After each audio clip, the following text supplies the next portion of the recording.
Hello and welcome to NewFilmmakers Los Angeles in partnership with Movie Maker magazine. My name is Danny DeLillo and we're here at the Cambridge Los Angeles showroom in West Hollywood. I'm here with Patrick Ortman with his movie, A New York Love Story. Let's take a look at a clip.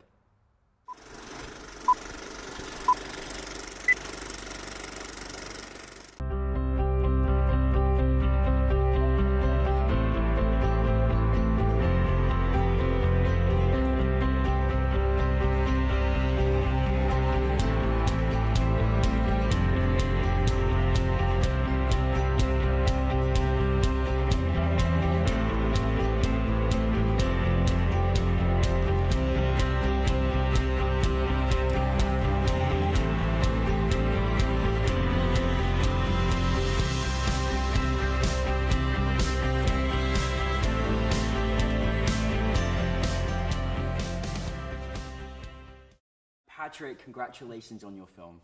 Thank you. Really, really fantastic job. And for those that haven't had the pleasure of seeing it, tell us a brief synopsis. New York Love Story is a zero-dialogue film about a woman who loses something to find herself. And it's set in New York. New York is a character in the film as well. Well, I fell in love with the film, so I have my own personal love story watching it. It just showcases this, beautiful New York setting, and again, she loses something to order to find something else, which is just wondrous, and it all gives us inspiration ourselves. Where did the inspiration come for you in actually making it in the first place? Oh, that's a good question. We had a job in New York that didn't work out. I had invested a lot of my own personal money to get us there because I wanted to expand the business into New York. I do, commercials and stuff to pay the bills. And the job fell through. We had a camera, we had a couple of lenses, we had one light, and I realized I'd spent all these thousands of dollars. I'd like to get something from it. Absolutely. So while this was happening, in parallel, a friend of mine was going through a really bad breakup, and she had a moment where she was, sobbing on the train platform, and she told me about this, and it's like, wow, this is interesting. This is something we can play with because the theme of loss and redemption and all this is kind of cool. And for her, she decided to stay in New York for a little while and sort of let the city rejuvenate her. And I thought that was incredibly brave and amazing. So I wanted to do a film along those lines. This is amazing. This is what truly is exciting about filmmaking, because everyone is going to have a situation in their careers where, oh my goodness, things are broken down. You just spent all this money, invested all this time and efforts and everything, got everybody there, and then you're always listening and observing people's, things that are going on, and you decide to, against all odds, turn things 180, make a film, and here we are. I mean, that's phenomenal. Yeah, honestly, I didn't expect it. I mean, I think, I had a buddy up in the Bronx who was helping me. I'd known him for a long time, and he's like, I think we can do this, and it's going to be great. And I'm like, I think we can do this, and it's going to be good. We'll see, we'll see if we can make it. But yeah, it was interesting and fun pulling this stuff together in for me, a brand new city.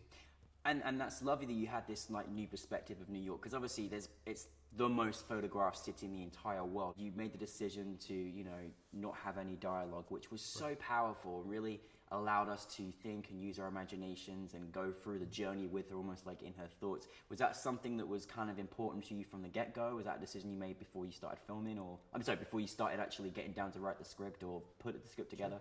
So I had done a film a few years ago in Los Angeles that had very little dialogue in it. I'd always been inspired by, storytelling doesn't necessarily require a lot of talk to get to the point. But this one was both stylistically a decision and also by necessity a decision. We didn't have a sound person. And so he's gifted and he's a genius, and you didn't have a sound person, so you made it happen. That's good. Yeah, necessity. It's another invention, I guess. Yeah. Wow, that's. This is, again, I love this because sometimes we have these restrictions as filmmakers, and you've overcome all these different hurdles and made a film out of it, which is it's mind blowing. What was kind of your biggest challenge in making the film? Gosh, a few. Money being number one. I mean, we had very little money. I knew, for instance, for the fantasy sequence with the snow that we put in, of course, in post, that we needed some big flowing shots to really give the majesty of the Flatiron District, some grunt behind it. So I remember putting the Ronin on my credit card. It was the last $2,000 available on the credit line at the time. Just take it. Exactly. It was totally worth it. Yeah. One of the other challenges we had was we were filming the Flatiron sequence during a time when there was a fair amount of civil unrest. We had a lot of protests going on because of police crimes, actually. Yeah. So we had a situation where we were filming, we're trying to get this beautiful romantic bit here, and 20 feet this way, we had like 30 NYPD cops with their cars and their flashing lights and everything, Wow. trying to control protesters. So it was a very interesting dynamic. But Yeah. again, people think of New Yorkers as cold. They're not necessarily cold. They're not. That's true. Yeah. It's very, very true. It's just a different environment, but it's a very beautiful city.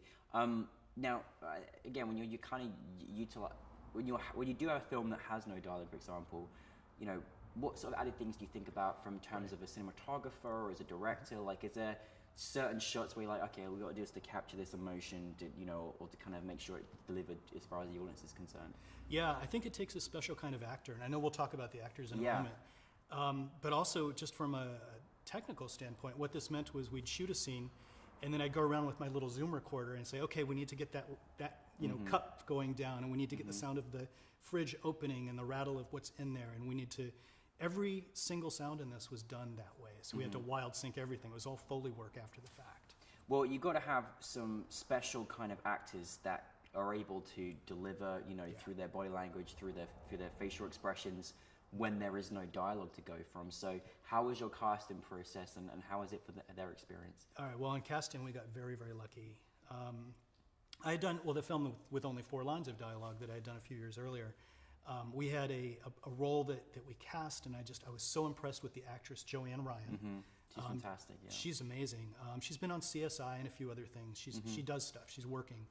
I remembered in the back of my head when I was stuck in New York with no job, that she might live in New York part-time. So I called her up and I was like, is it possible? Are you in New York? Could you possibly do this?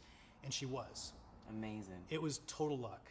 So we met. I remember we met at an Irish pub, and I remember I had shepherd's pie. Yeah. Oh, Yeah. shepherd's pie. It's delicious. So good, yeah. And it was like, okay. So we talked about it, and I said, I have this idea. It's kind of ballsy, but I think we should give it a try. And I think you're the person to do it. And she loved it. Great. So she brought it, and because we had that experience working together previously, it did help us on set a fair amount. And also, I mean, the actors that we got are very serious actors. I mean, the man, Sean McDermott. Yeah. He's a Broadway star. Yeah, I know. I was like, it's incredible. Yeah. It was truly amazing. It was actually hard to get him because I remember we were in the audition space, and Joanne was with me because I wanted to see the chemistry, right? Yeah. So we're there, and we saw a bunch of great people, but I was like, I really hope this Sean guy shows up. But his agent was sort of like, I don't know if he's so interested. You have no money, you're just. But he did. He showed up, and Joanne was like, he's the guy. He has to be the guy. I'm like, yeah, he's the man. He has to be it. And I think both of their willingness to stretch and play with things was really, really helpful. I mean, when it came down to filming, I was very precise about, I need you to do this here, and this here. But the fact that they had some chemistry, I think, was just it's very, very helpful. And it's such a heart-wrenching thing when you're a director and you've got your baby and you want to capture what you've imagined it to look like. So when it does happen, it's just the most magical feeling, isn't it? We had a lot of magic, from the city to the timing of it, to the actors, to my tiny little group of friends that helped us out. It was just all over.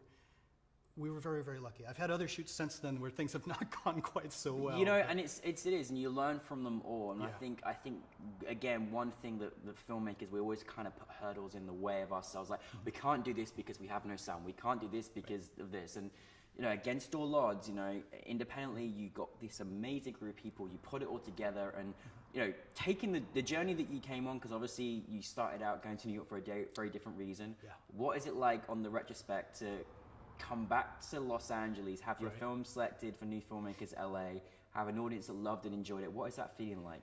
It's kind of amazing. I mean, the festival that you guys put together it's one of the best festivals I've ever attended because of the supportive. You're very welcome. I mean, you guys, you care. And you mentioned up on stage last night, you mentioned that you guys are a family, and I actually believe that. It was wonderful. We are family. We really exactly. are. Yes, we are. We We are. are. We'll have that on the outtake, definitely. Yeah, for sure.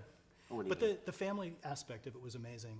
The festival that you guys put together, I didn't really know what to expect, to be honest. Our very first festival that we had was a similar kind of New Filmmakers New York, and it was good. It was good. They did a good job, but it was nothing like what you guys put on. And the fact that you guys do this every month is just stunning. It's amazing. We don't know how we do it, but we have the most amazing team of people. I can't be thankful more for the greatness. But no, we really appreciate that, and you guys make it for us because of the quality and the great visions that you have. And it is so great to have the audience just, wow, like be blown away by your great work. And we had that certainly last night. So that's a great credit to you. Now, what is next for you? Oh gosh, I'm on a very early flight tomorrow morning, going back to New York. The interesting thing about, I think we all have to take risks, right? I mean, we are doing things, we're trying to get our visions out there, and we know that it's a very tough slog no matter who we are. But I think sometimes when you take risks and the universe smiles upon you, it's just an amazing thing. And what happened from this film was, despite the fact that I went massively in debt and had to go home with no money, and my wife was all like, "What are you doing?" It actually did establish my little agency in New York as well. And so Amazing. I'm going back to do a commercial. Amazing. And we are, it's funny because it's a lot of the same types of stuff.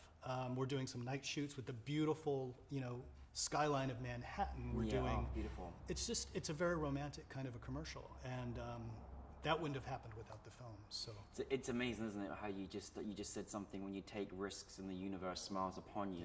Sometimes we don't know why we do things or why it's happening, but there usually is a reason why. And even if it's the worst experience in the world, you're going to learn from it for your next project and what you do. It's such a wondrous story that you have, that you've made this film, and you're from LA. But obviously you're making a film in New York. What sort of comparisons do you have? How do they differ? Is there a difference in filmmaking? Like, how's your experience?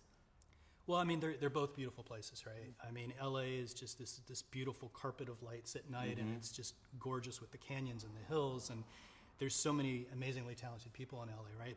But that level of talent still exists in New York as well, and it's a very different environment. There's just something about, there's no place like New York. I mean, there's the skyscrapers, the lights at night, it just gives this romantic vibe that I don't think any other city really has. No, it's amazing, having lived in both myself. They both have such magical, differences about them, but they kind of complement each other with the fact they have an almost similar viewpoint of the world. It's very interesting. So, and I think anyone gets opportunity to work in both cities, I think it's a really good thing as well. I think it is too. And actually, it's funny, I was talking to a casting director, if there's any actors that are watching, this very famous, very big casting director turned to me one day and he's like, "I'm not interested in having a meeting with an actor in LA if they've already done a few things and I haven't met them already, but if they happen to be coming from New York doing an off-Broadway play or something like that, we are so hot to meet with them, it's not even funny." It's not fair. But that could be a way in for some people. I have a friend who's doing exactly that right now. He's an off-Broadway play. It's interesting. New York definitely gives you a kick up the bottom. It really does. That's all I'm saying. In a good way, in a bad way. It just depends on the time. In a good way, in a bad way, definitely. Well, thank you very much. We really appreciate it, and I'm looking forward to seeing much more of your films as well. So thank you. Excellent. Thank you.